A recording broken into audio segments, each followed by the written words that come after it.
Dentro de la logística, compañeros, y específicamente en la teoría de las restricciones, nosotros debemos identificar en determinado momento las restricciones que ponen en jaque a un sistema.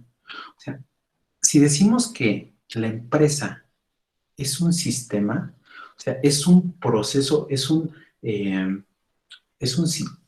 sistema, son organismos que incorporan diversos elementos para el buen funcionamiento. En determinado momento, uno de esos elementos puede presentar una restricción y esa restricción hace que el organismo como tal no funcione de forma adecuada. 5 minutos y nos vamos al break, ya para terminar con esta parte. Ok, ¿qué pasa, compañeros?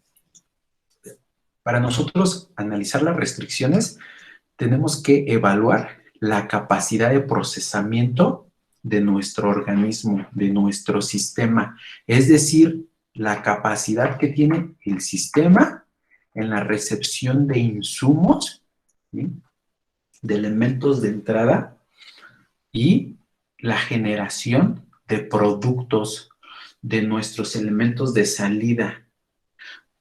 Las empresas tienen la misma capacidad de recepción que de generación, ¿sí? Y si no es acorde esa capacidad de recepción con la capacidad de generación, cuando es menor, eh, identificamos que existe una restricción, ¿sí? Una restricción lo que nos genera es que el sistema no esté funcionando de forma adecuada. Ahora, ¿por qué es importante identificar estas restricciones? Ejemplo, cuando la capacidad de procesamiento, si la capacidad de procesamiento de la empresa es mayor, digo, no hay, básicamente, no diría que no hay ningún problema, o sea, sí tienes un problema, porque tienes un problema de subutilización de recursos, no estás siendo eficiente. Ahora, vean, todo eso de lo que estábamos comentando en cuanto a la interpretación de nuestras razones, cuando tú tienes una capacidad de procesamiento mayor, ¿ahí qué pasa?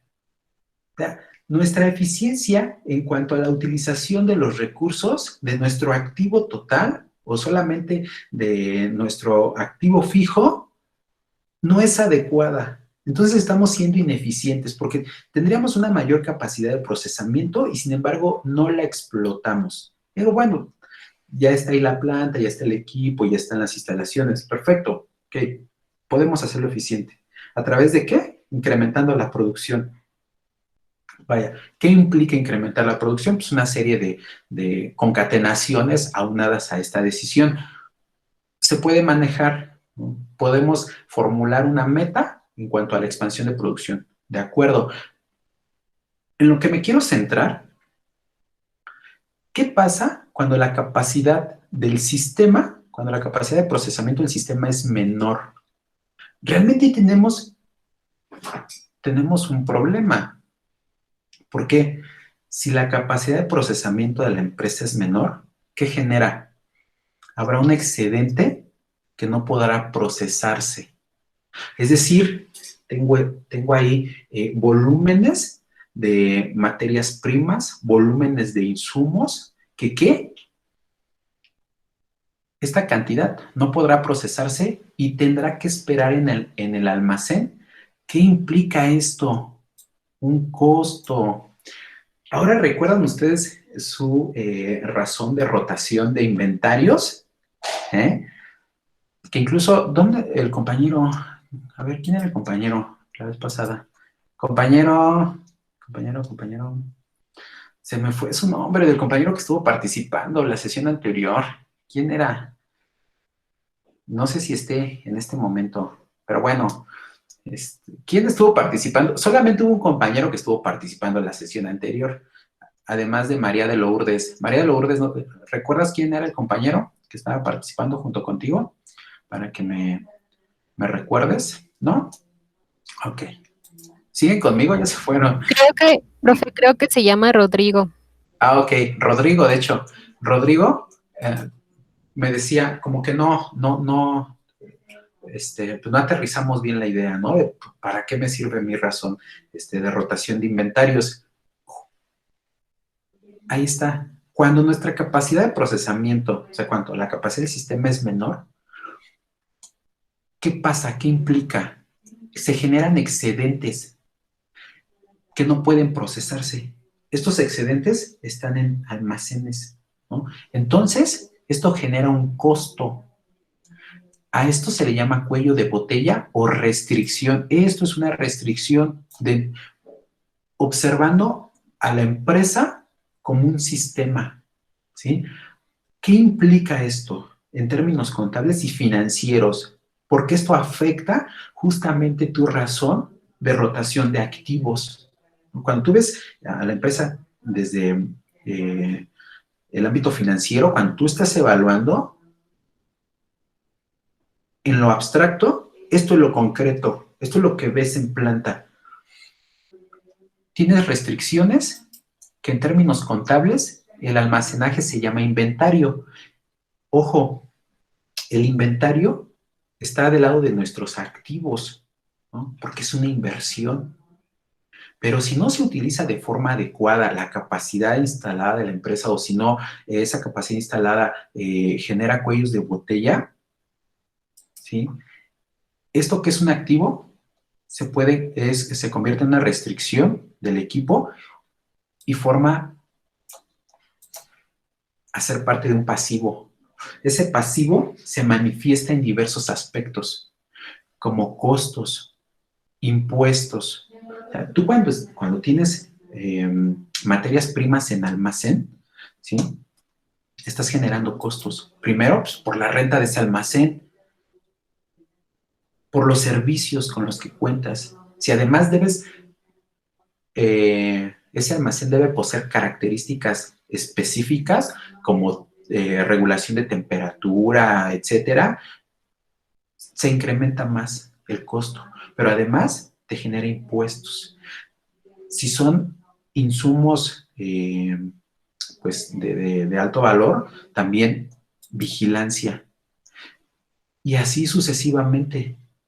Entonces, ese pasivo, esa inversión se convierte en un pasivo. Por eso es que nos comentan desde esta óptica de la teoría general de sistemas aplicada a la empresa, vista desde el enfoque y análisis de restricciones, que lo ideal es no tener dinero ocioso en inventario. ¿Eso qué hace? Mejora tu razón de rotación de activos. Y al final del día, esa rotación de activos redunda en una mayor eficiencia y rentabilidad del sistema. Ustedes recuerden que el objetivo, iniciamos, ¿no? ¿Cuál es el objetivo? Dentro de la teoría general de sistemas, todos los elementos se articulan para un objetivo, ¿ok?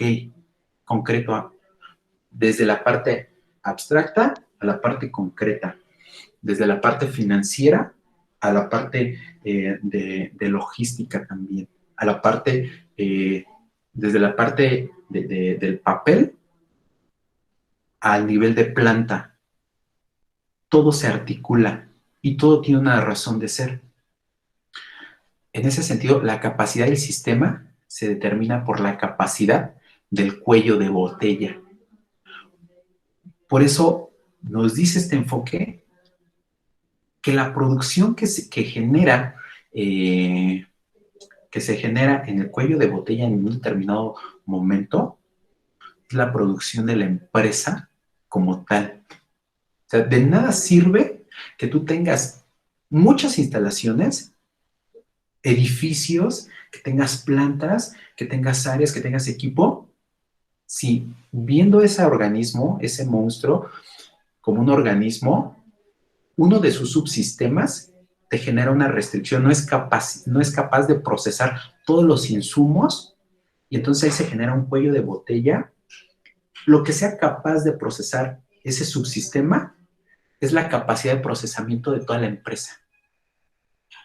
Y entonces ahora cobra sentido. ¿Recuerdan ustedes que yo les decía que el objetivo de la empresa como tal no era hacerse de ese monstruo de instalaciones? No, sino más ser eficientes, ser dinámicos. Yo les decía, bueno, hice una analogía, ya recuerdo, creo que no lo recuerdo. Ok, entonces, lo ideal es no tener dinero ocioso en el inventario. La capacidad del sistema se determina por la capacidad del cuello de botella. Si tienen preguntas, regresando, analícenlo y regresando. Ok, el análisis de restricciones sirve entonces para detectar cuellos de botella en la producción, por lo cual es un elemento de decisión para la ampliación de la fábrica o servicio o incluso programar el mantenimiento de una planta y o balancear el flujo de producción. ¿Recuerdan lo que les dije? ¿Sí? Homeostasis, balancear, equilibrar de una fábrica con proveedores y clientes.